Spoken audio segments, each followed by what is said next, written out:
Siempre Cuba ha estado luchando por su libertad.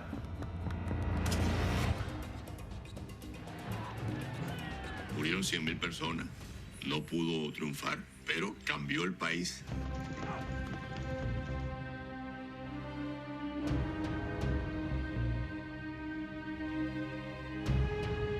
There is little question that Meyer Lansky had thoroughly corrupted Batista. It's not a lie. They didn't promise anything. They promised a revolution. They did a revolution. Эти ребята обязательно будут либо мучениками, либо национальными героями.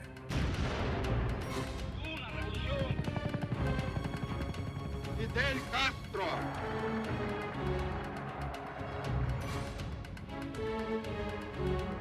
And he told Khrushchev, you should unleash the entire Soviet nuclear arsenals. Apocalypse.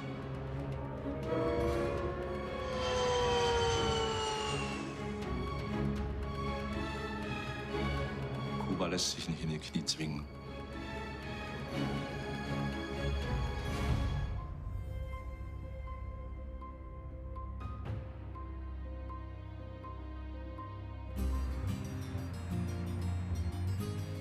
Cuba has always been an island of extremes.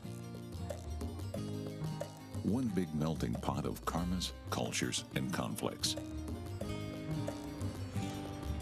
To this day, Cuba's nostalgic splendor and its extreme poverty can be found within blocks of each other.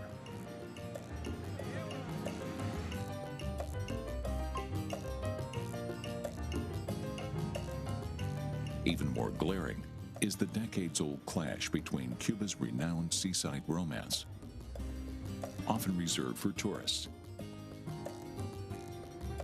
and the constant threat of police brutality. How did Fidel Castro go from being Batista's prisoner to national hero? Why did Ernesto Che Guevara, an Argentinian doctor, become a fanatical guerrilla combatant? And how did the radio become the decisive weapon in Cuba's revolution? For more than 500 years, Cuba has been scarred by poverty and oppression. But the Cuban people have never given up on their dream of freedom.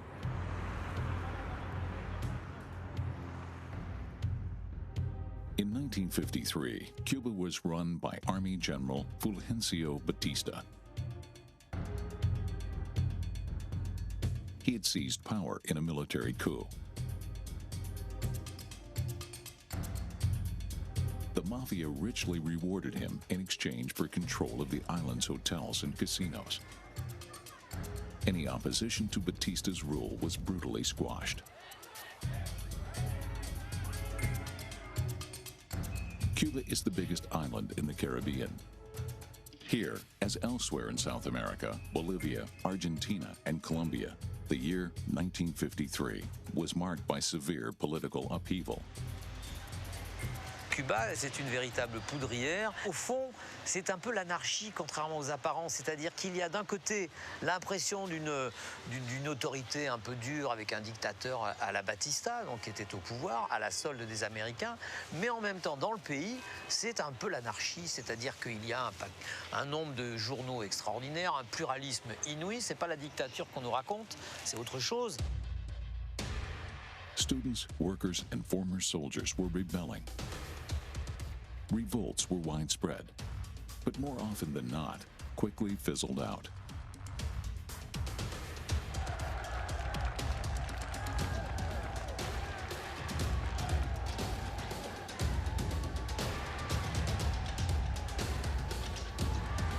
Porque en aquella época había muchos pseudo revolucionarios. Había muchos que decían que venían, que iban a tumbar a Batista, que iban a hacer esto, lo otro, que recaudaban dinero y compraban armas, algunos, y algunos tenían armas. Y las armas no llegaban nunca a manos de los verdaderos revolucionarios, de los que tenían que combatir. During Carnival, on July 26, 1953, a young lawyer named Fidel Castro, together with his younger brother Raul and some 100 rebels, attempted to seize Moncada, the country's second biggest military barracks. Their plan was close to madness. Their opponents outnumbered them by far and had far more weapons and ammunition. Im Ernstfall muss ich nachweisen, und zwar für alle sichtbar und nachfühlbar, dass ich bereit bin, mein Leben zu geben. Das ist Moncada. Cuando en Moncada, ahí por supuesto, hago de una vez y para siempre, como mi líder indiscutible, al compañero Fidel Castro, nuestro comandante. The attack on the Moncada barracks was an abject failure. 19 defending soldiers and 6 rebels were killed outright. Castro's remaining men fled, with Batista's police hard on their tail.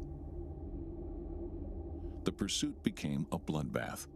Policemen and soldiers captured and executed 55 rebels on the spot. The Castro brothers and the remainder of their comrades were arrested.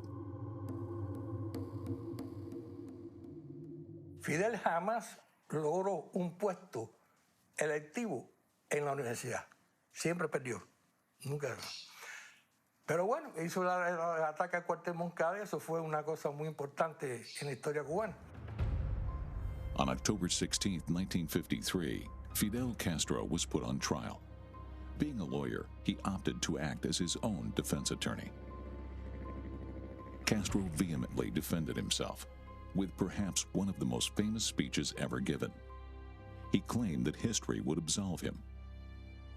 Die Rede ist ja nur im Gerichtssaal gehalten worden und ist dann zusammengeschrieben worden aus der Erinnerung. Das heißt, die ist dann sozusagen rekonstruiert worden, in Einzelteilen rausgeschmuggelt worden und ist dann faktisch für Propaganda benutzt worden. Dieser Satz, die Geschichte wird mich freisprechen, der ist doch heute, den zitieren Politiker aller Couleur und eigentlich ist immer was von ihm übrig geblieben. Hat er eine Spur gelegt und das finde ich so großartig an ihm.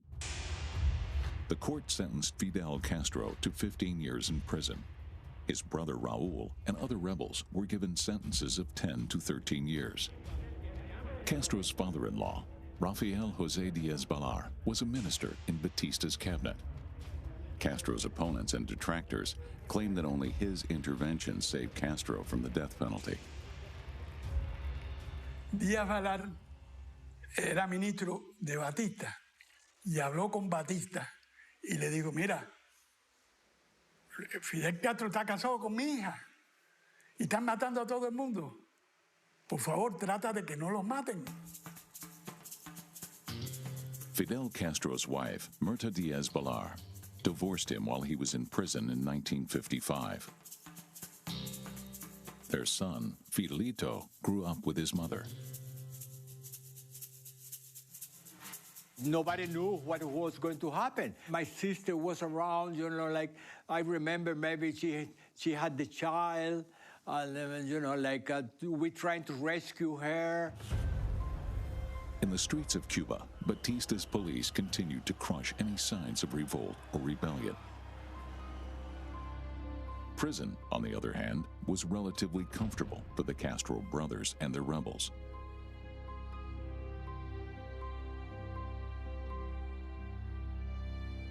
Sind da drin, haben relativ gute Verbindungen, haben relativ gute Bibliotheksmöglichkeiten, können viel lesen, können sich unterhalten.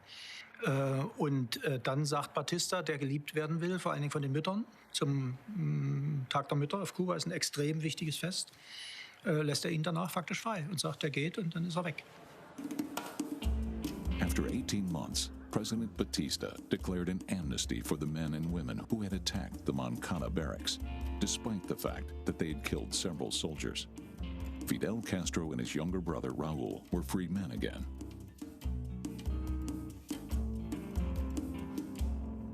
Das ist im normalen Rechtssystem immer drin.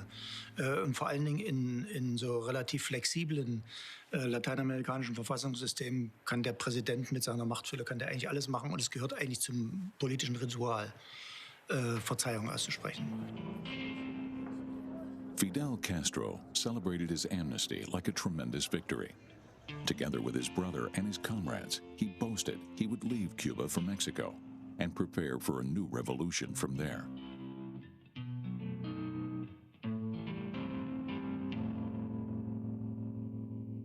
Je crois qu'il y a une période de quelques mois très courte pendant laquelle chacun des deux mesure un petit peu l'autre. Je veux dire, Batista regarde Castro en se disant, bon, est-ce qu'il s'est un peu assagi? Est-ce que la prison l'a un peu assagi? Mais enfin, on sait que la prison n'assagit jamais les opposants politiques. On July 26, 1955, 2 years to the day after the attack on Moncada, the Castros gave the rebellious group a new name, the 26th of July movement. Fidel ist ja ein Mensch, der sozusagen direkte Aktion, also Nachweis durch, was ich wirklich tue, nicht nur, was ich rede. Und im Reden ist er ein Mensch, der niemals aus einem Raum rausgegangen ist, ohne dass er nicht alle überzeugt hat. Und wenn es 48 Stunden gedauert hat. Das heißt, die waren alle schon eingeschlafen, da war der immer noch bei seiner Überzeugung, hat den Leuten in die Augen geguckt, hat gesagt, so, bist du jetzt überzeugt? As they had announced upon being freed from prison, the Castro brothers left Cuba, together with other members of their group. They went to Mexico, where they planned to train, recruit, and become the spearhead of the revolution. Donc certains de ces partisans, finalement, étaient également déjà partis au Mexique, soit avec une intention claire de procéder éventuellement à un retour comme ce qu'a fait Castro, et avant lui, soit simplement parce que le climat de Cuba politique ne leur plaisait plus. Mexico had been liberated by a revolution 40 years earlier. The Cubans wanted to follow this example. Several other exiled Cubans joined Castro's 26th of July movement. They, too, saw Fulgencio Batista as a brutal dictator. In Mexico, the Castros also met an Argentinian doctor named Ernesto Che Guevara, who would later go on to become an icon for the revolutionary left.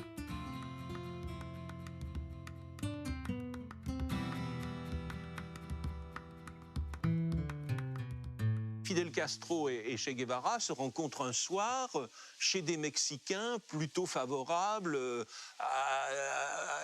à la révolution mexicaine d'abord, bien sûr, à l'esprit révolutionnaire en général, au sentiment nationaliste latino-américain, au sentiment anti-américain qui est un peu la même chose que le sentiment nationaliste en Amérique latine. Yo pienso que era argentino. En primer lugar, creo que a nosotros nos era un poco extraño, porque bueno, somos latinoamericanos, pero somos una isla, nos caracterizamos por ser caribeños, los caribeños tenemos algunas características propias. In the summer of 1955, the group reorganized in Mexico. Fidel Castro was its unquestioned leader. Ernesto Che Guevara was still in the shadows. It took some time to convince the other Cubans to accept this foreigner. Nosotros tuvimos el privilegio de convivir con el Che en una misma casa cuartel que nosotros teníamos en Ciudad México. Y era una persona distinta, era una gente formidable. Distinto, pero humano. Und da Che Guevara eben Arzt war und überzeugter lateinamerikanischer Marxist, eben nicht in dieser bürokratischen Ausprägung des normalen, sagen wir mal, Sowjetkommunismus, passte er sehr gut in die Funktion rein. Und da ihn Raúl noch empfohlen hat, ist er im Grunde einer der wenigen gewesen, die noch aufgenommen worden sind. Che Guevara was just 27 when he met the Castros. He had just completed medical studies and crossed South America by motorcycle. Now he wanted to join the fight for the rights of the oppressed and underprivileged, especially among the agricultural workers. Che Guevara became the theorist of the group. Fidel and Raúl were intent on putting their ideas into action. From the beginning, Raúl Castro was especially close with Guevara, as he too was a communist. Raúl ist immer sozusagen der zweite kleine Bruder gewesen, muss man einfach mal so sagen. Er ist eine eigene Persönlichkeit, indem er sozusagen früher in diesen kubanischen Kommunismus eingetreten ist, allerdings in die Jugendbewegung. Also er war radikaler als sein Bruder. During his youth, Raúl Castro visited Europe to meet with other young communists. In the 1950s, the Iron Curtain divided Europe into East and West. The cult of personality of Soviet dictator Joseph Stalin continued even 2 years after his death. During his trip, Raúl was approached by a man employed by the Soviet embassy in Mexico. Потому что я с этим молодым человеком, тогда ему было 22 года всего, познакомился абсолютно случайно, потому что мы были пассажирами одного и того же корабля Андреа Гритти, который шел из Генуи в Латинскую Америку. Наши каюты были рядом, мы были примерно одного возраста, владели одним языком, я испанским. In Mexico, the KGB had close ties to the Cubans.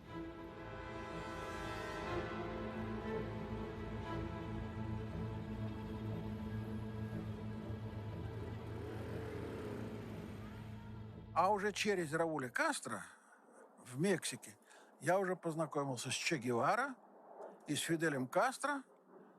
Просто по той причине, что я встречался с ними в компании с Раулем. Но они проявляли большой интерес вообще к советскому человеку, задавали кучу вопросов. Fidel Castro was convinced that all Cubans would come to support the rebels' cause. But, unlike Che Guevara and his brother Raúl, he did not believe in a communist revolution. Er war kein Kommunist. Egal wie der Mythos lautet und egal wie viele nette und freundliche und herzinnige Kollegen ich habe, die das vorher sagen, die ihn auch viel näher gekannt haben, er ist vor 60, 61, 62 absolut kein Kommunist. The Mexican authorities had no desire to see armed activists in their country and promptly had them arrested. The Castro brothers and Ernesto Guevara found themselves in prison once more. Поэтому впечатления от него, как и потом от Че Гевары и от Рауля Кастро, оставались настолько глубокими, что я помню своему товарищу, с которым я единственным делился вот этими впечатлениями о моих контактах с кубинцами, я ему говорил, что эти ребята обязательно будут либо мучениками, жертвами революционной борьбы, либо национальными героями. И вот это предвидение практически сбылось. Кто-то стал мучеником, кто-то стал героем. La salida de Fidel nos designó para mover unas armas a un nuevo campamento que se debía crear en Yucatán. With his men training in the Mexican hinterlands, Fidel Castro flew to the United States to raise funds from sympathetic Cuban exiles.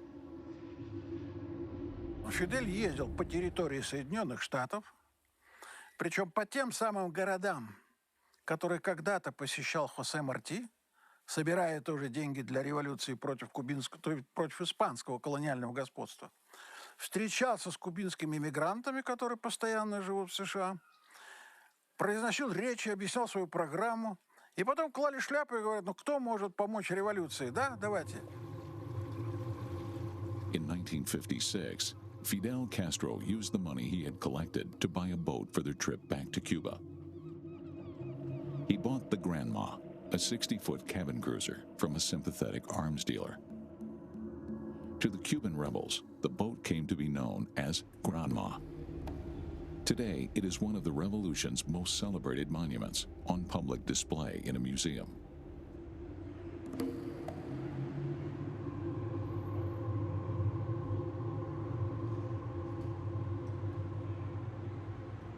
Das war ein altes, baufälliges, viel zu kleines Schiff, was für eine gewisse, relativ niedrige Summe für so einen Kahn gekauft worden ist und dann mit den 72 Mann oder wie viel da drauf gewesen sind, total überlastet gewesen ist, schlecht geplant, schlecht organisiert, wie also fast alles. Y vimos que había una lancha, un bulto, porque no sabíamos ni se veía bien que había un bulto, pero que ya sabíamos que era para partir en una lancha y demás. Eso nos llenó de satisfacción. In 1955, Batista's armed forces numbered no less than 35,000 men. His army and air force were well supplied and armed by Cuba's closest ally, the United States. Relations between Cuba and the United States still prosper, as exemplified by high-ranking visits. Here, President Batista can be seen boarding the guided missile cruiser USS Canberra.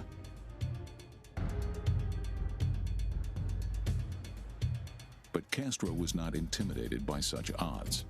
On November 25, 1956, he and his men set sail for Cuba. Years later, Cuban history fans relived the expedition. With 82 men aboard, as well as provisions and weapons, the Granma was dangerously overloaded. C'est une petite armée de guérilleros qui vont partir sur un rafio qui s'appelle le Granma, qui va devenir une épopée extraordinaire. Estábamos ansiosos porque, de acuerdo con lo que se había planteado, en 1956 seríamos libres, seríamos mártires. Поэтому, когда они из Мексики отправлялись на яхте «Гранма» на Кубу, они знали, что их там встретят уже организованные подполья. The crossing took 2 days longer than expected. The overloaded boat suffered in the heavy seas.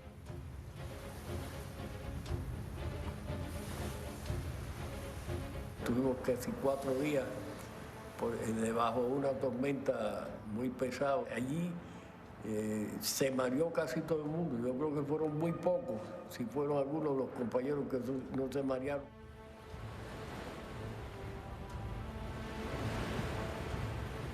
Aunque no sé nadar, he pasado algunos trabajos en el mar y no soy fácil de marearme en una nave, y allí me mareé bastante. Estuve vomitando casi todo el tiempo.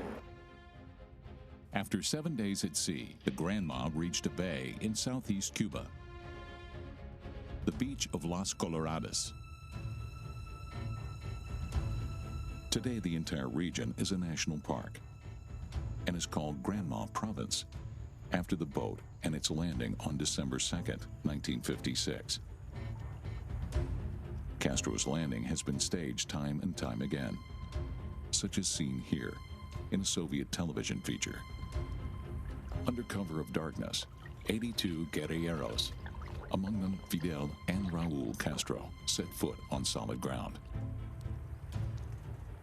Ce débarquement du Granma a été, je crois que Guevara, qui avait un certain sens de l'humour, a dit que c'était pas un débarquement, c'est que c'était un naufrage. He hablado posteriormente con algunos marineros y me han dicho que fue un milagro que nosotros pudiéramos sobrevivir en aquella nave con tantos hombres a bordo.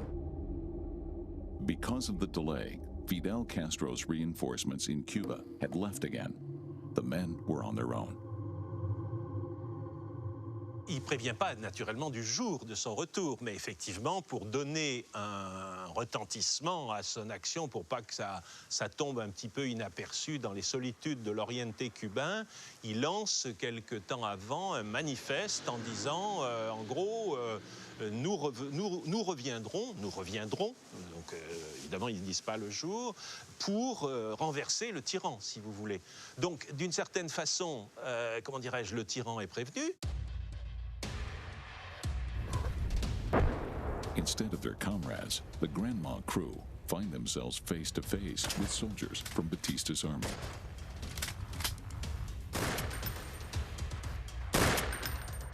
Eran armas automáticas las que tenía el ejército, y nuestras armas eran armas de cerrojo, de tiro a tiro, con las cuales nosotros no podíamos enfrentar, o sea, no estábamos preparados para enfrentar una lucha de frente a frente con el ejército. As in the attack against the Moncada barracks 3 years previously, Castro's men stood no chance against the army and faced disaster yet again. In 1956, when he arrives on December 1st, Batista already knows And so his planes come in, and most of the people are killed or captured. This close to the coast, with little cover, Batista's Air Force has no trouble targeting the rebels.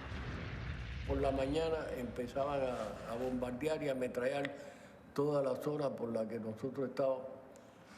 Fue muy difícil aquella situación, porque aparte de eso los compañeros llevaban ya 7 días sin una alimentación, 4 días vomitando, sin una alimentación posterior que pudiera, con necesidades de agua, no teníamos agua.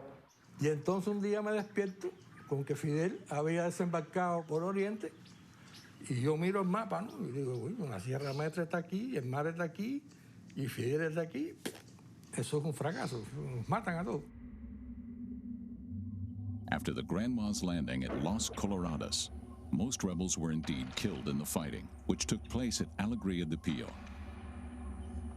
The few survivors fled to the wilderness of the Sierra Maestra mountain range, around Cuba's highest peak, the Pico Turquino. Out of the 82 passengers of the Grandma, more than 50 were killed. Batista's armed forces initially did not know who among the rebels were dead. Castro's attempt to seize Cuba once again seemed to have failed. The New York Times and most other news organizations around the world run an article saying that the uprising was quashed by the government and most of the rebels were killed, including their leader, Fidel Castro. Sur les 82, il y en a eu plusieurs dizaines qui y sont passés, hein, et peut-être même la majorité. Alors ensuite, il y en a certains qui se sont regroupés, il y en a certains qui ont arrêté là, hein, en se disant, pas beaucoup, mais il y en a quelques-uns qui sont rentrés chez eux, quoi, ou qui ont dit, on va pratiquer autrement l'opposition.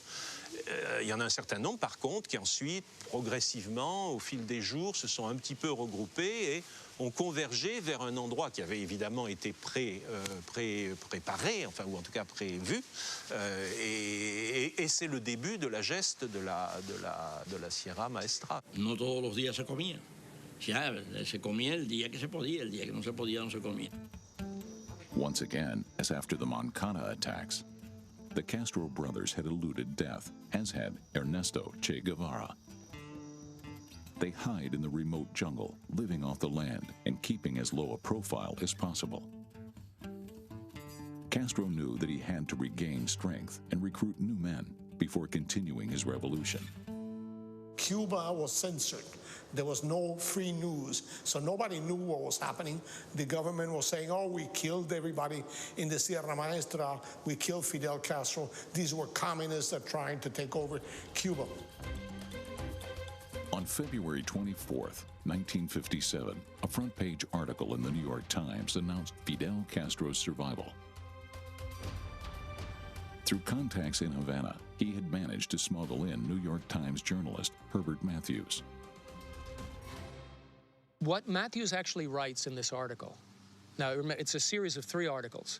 The first one runs on a Sunday in February 1957 on the top half of the front page of the New York Times.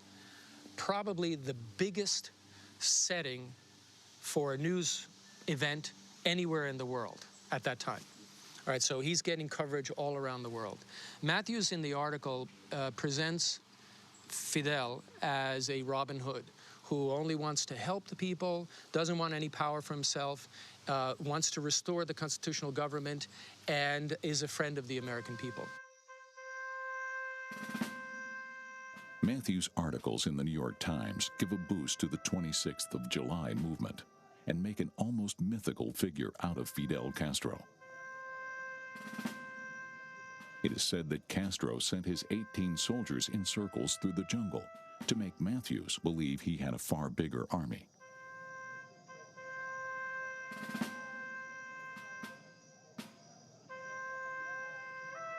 Now imagine 18 men, one of them with a white shirt, coming around the first time, white shirt. The second time, white shirt? I cannot believe that any reporter would be fooled by that. So they had that there. So all of that information together sort of indicates that it's a myth. To continue presenting himself as Cuba's savior, Fidel Castro imitates the island's national hero, José Martí, who a century earlier had ignited Cuba's fight against Spanish colonial domination. То есть организация военной экспедиции за рубежом, затем переброска на кораблях, на яхтах на территорию Кубы и начало партизанской борьбы и расширение этой борьбы до уровня гражданской войны. Вот этим Фидель точно повторял все, как José Martí. Para los jóvenes que empezaban a ser revolucionarios, Martí era como un ideal porque él había planteado lo que había que llegar a alcanzar. Castro had himself and his men filmed at the foot of a statue of Martí. To the American press, Castro presents himself as a friend of the United States. To the Cuban people, he describes the U.S. as Spain's successors. And just as Martí had fought against the Spanish occupation, he would free Cuba from the United States and their puppet Batista. Nach 52 braucht Batista das auch. Der braucht sozusagen die Haltung, he's a bitch, but he's our bitch. Fulgencio Batista, America's bitch, was still on good terms with the government in Washington. Here, there was little concern over a group of rebels hiding out in the Cuban mountains. Cuba was like Canada now. Canada is a friend. We don't expect Canada to become an anti-American country against the United States. So the mentality of the United States was, there's a little revolution there. Batista is our ally, is our friend. He'll take care of it. We don't have much to worry. The Americans continued to support Batista. They effectively controlled the lives of Cuba's wealthy classes, as well as its tourism and exports. For its part, the Soviet Union began to spread anti-American propaganda in Latin and South America. Once the Castros went back to Cuba, the KGB started providing them with intelligence. Первоначально партизанское движение развивалось под лозунгом избавления от диктатуры Батисты и проамериканского режима. Проще говоря, речь шла об изгнании американцев с Кубы, которые господствовали там. Fidel Castro a tout joué sur l'Union soviétique. Et ce n'est jamais très clair, parce qu'il joue toujours sur plusieurs tableaux en même temps. In the beginning, only 2 or 3 new insurgents joined Castro's group per month. Among them was Fidel's secretary, Celia Sanchez, seen here next to Raul Castro. They posed for journalists with their weapons, making intimidating statements about the regime. Castro saw himself as the leader of all those who opposed Batista and who would join him for the revolution. Y decía que la revolución no era izquierda ni era derecha, sino un paso al frente, etcétera, etcétera. Y después dijo que era comunista toda su vida. Él no ha sido comunista nunca, ni lo será. Lo que ha sido oportunista. C'est le début de la geste de la Sierra Maestra, si vous voulez. Mais très minime, hein, je veux dire. Alors on a dit qu'ils étaient 12, bien sûr, vous voyez pourquoi. Dans un pays qui, sans être très catholique, a quand même été un petit peu forgé par l'Espagne, les 12, c'était évidemment les 12 compagnons du Christ. C'était peut-être un peu plus que ça quand même sur les 82, quoi. To motivate the group, Castro, a former Jesuit student, even adopted religious rituals. Como es lógico, ese tipo de tradiciones llegaban con los soldados del ejército rebelde a la Sierra Maestra, que era gente muy sencilla, gente muy de pueblo, y entonces aparece Fidel con esa fotografía, con el ícono de la Virgen de la Caridad del Cobre. The rebels even wear the image of Our Lady of El Cobre on their uniforms. It's a showcase of innocence and piety, but neither side placed much stock in either. The rebels were ruthless. This famous photo shows Raul Castro blindfolding a man about to be shot. Enemies, both Batista's soldiers and anyone designated as a traitor, were often executed. And Batista's army assassinated anyone even suspected of supporting Castro. Pues yo estaba trabajando ya en uno de los campos que estaba trabajando. Entonces, cuando yo siento aquel barraje de fuego, de tiro, me oculto detrás de un árbol y empiezo a mirar a ver qué pasa. Veo que es el ejército y que están tirando sobre mi casa. Allí sentí un miedo terrible, no hallaba qué hacer. Cuando veo que la campesina, que era mi mujercita, me la sacaban de adentro de la casa para el jardín, ya muerta, sin vida. El perro que va a la defensa de ella, un soldado veo que le pega un tiro y me mata al perro también. After burying his wife, farmer Dariel Alarcon joined the revolutionaries, providing food and shelter.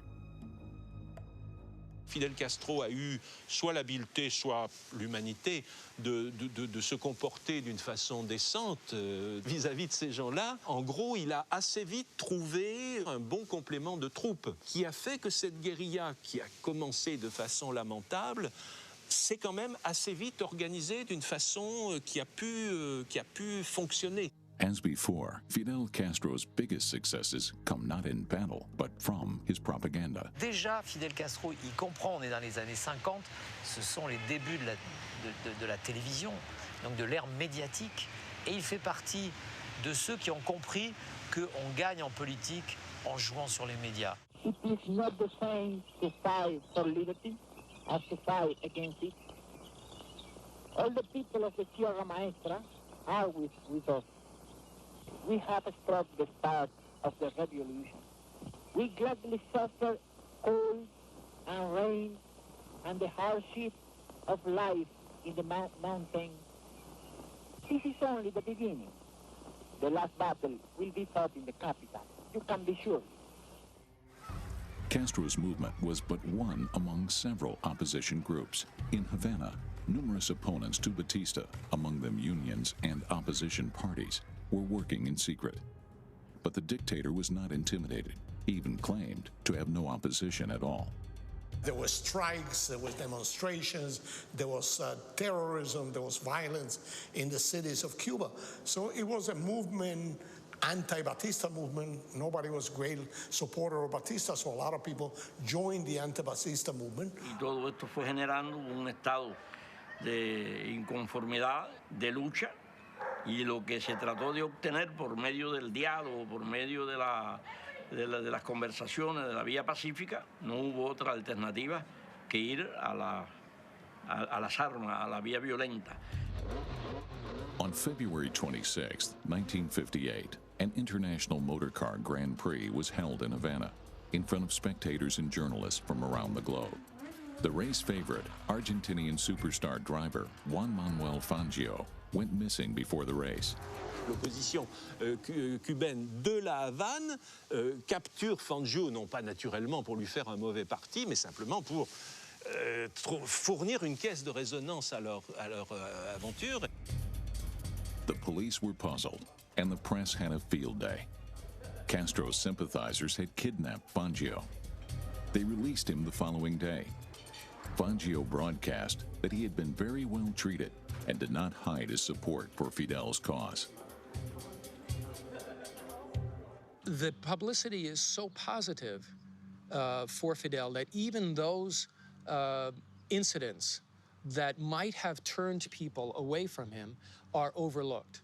The kidnapping of the race car driver, is seen as sort of a casualty of the effort to overthrow Batista.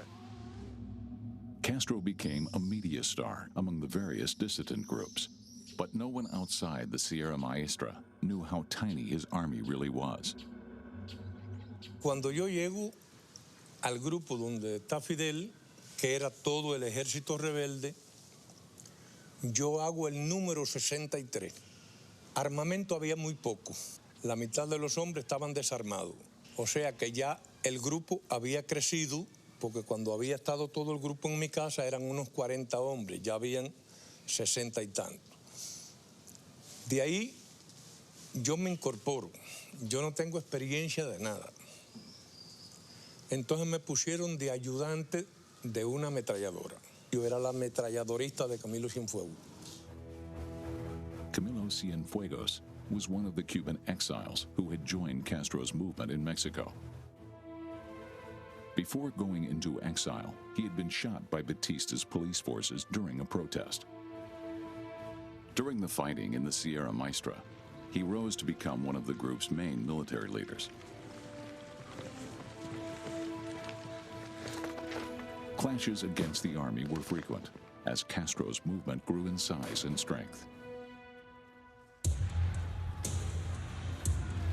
Constant guerrilla warfare and the feeling that they were fighting a losing battle sapped the strength of Batista's soldiers.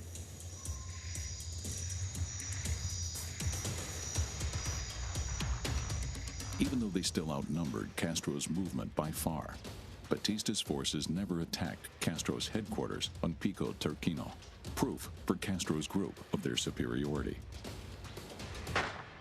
Batista se puso a reclutar a obreros, a gente sin trabajo, a toda esa gente, y los hacía soldados, y le daban un fusil y un bajo salario para que fueran a combatir, y iban a combatir sin experiencia ninguna. Resultado que muchos de nosotros ya teníamos más experiencia de la lucha que ellos mismos.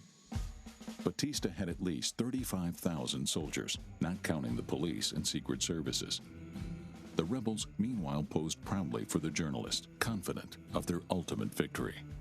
Batista's army was increasingly unable to contain, let alone eliminate, Castro's rebel group. Porque un soldado ganaba 33 pesos al mes. O sea, él exponía su vida por 33 pesos al mes. Nosotros peleamos por idealismo. Es muy distinto. La pelea es desigual. Un hombre que pelea por sus ideales vale por 20 soldados que pelean por 33 pesos. Ernesto Che Guevara had come to the island as a doctor to help wounded rebels. By 1958, he was fighting on the front lines. More importantly, he founded a pirate radio station, Radio Rebelde, which became the revolutionaries' main mouthpiece. Durante todos los meses, ya son 16 los meses que hemos estado en la Sierra Maestra, han venido periodistas de muchas partes del mundo y se han preocupado de la parte, digamos, anecdótica de esta guerra de guerrilla. Hoy aprovecho la oportunidad de la visita de un periodista cubano para dar al pueblo de Cuba el primer saludo que tengo oportunidad de dar. Un pueblo que he decidido defender, conociendo solamente a través de la acción y del pensamiento de nuestro jefe Fidel Castro. Se caracterizaba por predicar con el ejemplo.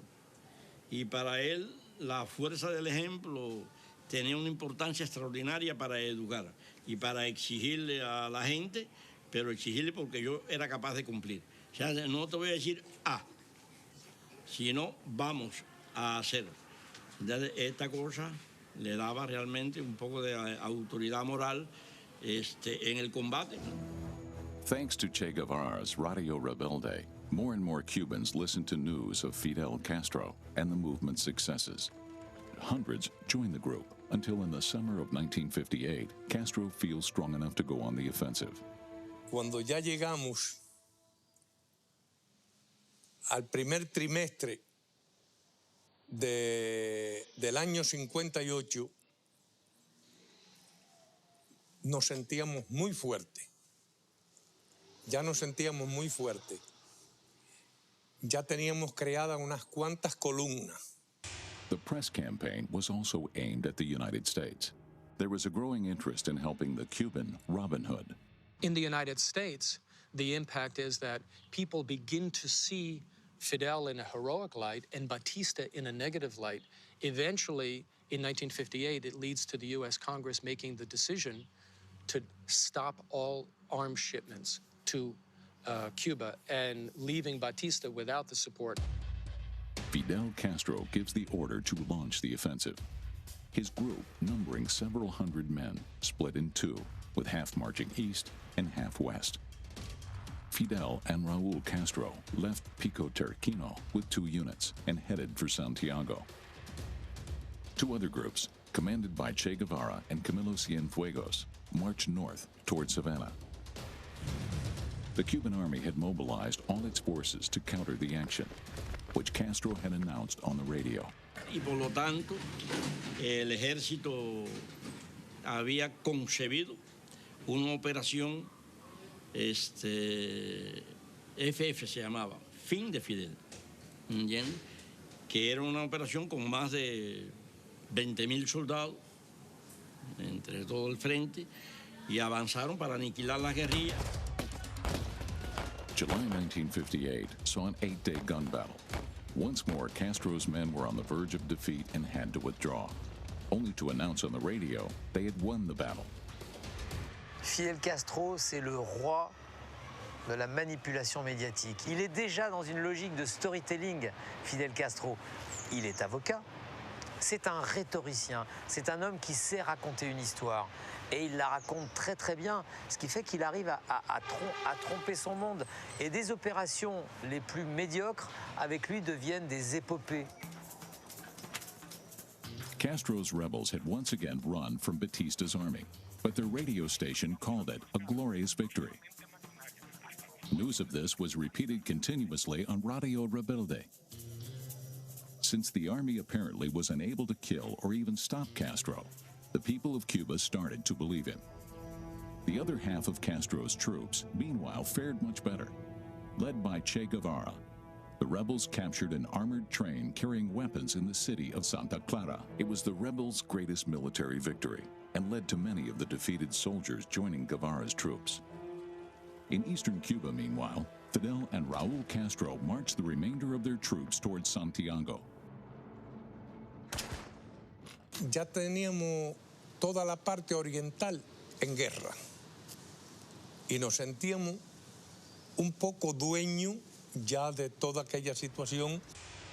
And then, once again, the United States intervened in Cuban politics.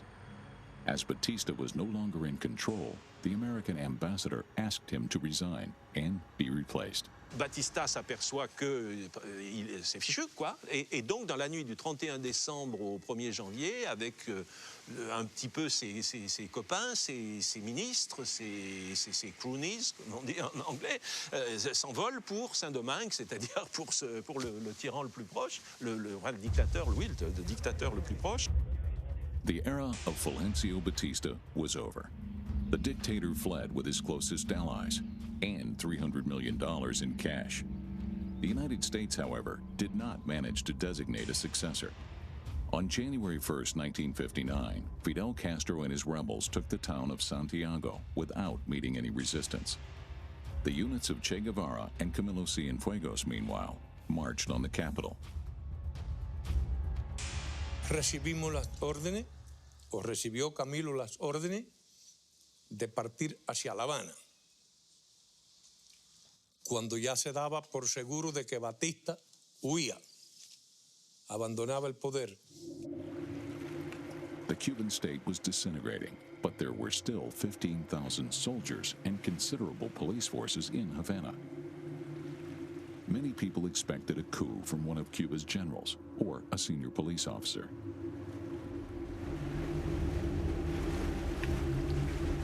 En primer lugar, no eran tantos.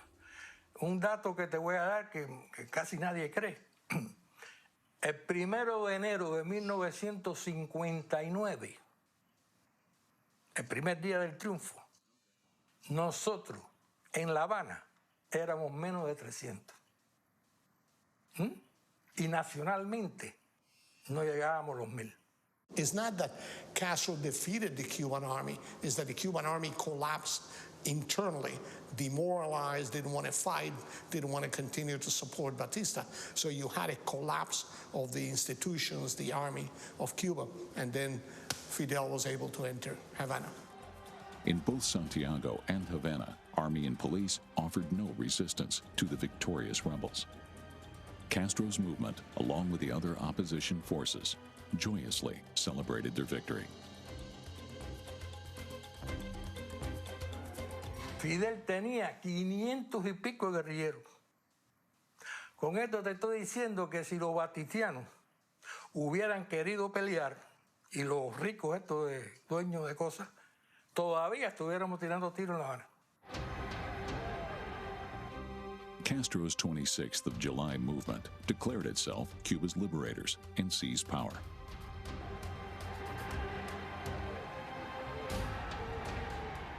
Actually, this city is like any other city of its size in this part of the world, despite the fact that just 28 days ago, a revolution threw out one government and brought in a new government. Upon arriving in Havana, Castro faced the international press. He was asked about executions and assassinations carried out by his men. I want you to know what happened during the war. There is not one army in the universal history of the world that have been such noble with the enemy. This was pure revolutionary rhetoric. Fidel Castro knew that his time as Robin Hood was now over. This was not a naive Robin Hood saying, my real struggle will start when I come to power, and that is going to be against the United States. Thus, another revolution had swept over Cuba. This one, in January 1959, was the last to date and remains the best known in Cuba's history. But with its promises, its reforms, its crackdowns, and repeated crises, it was not unlike those of the previous centuries.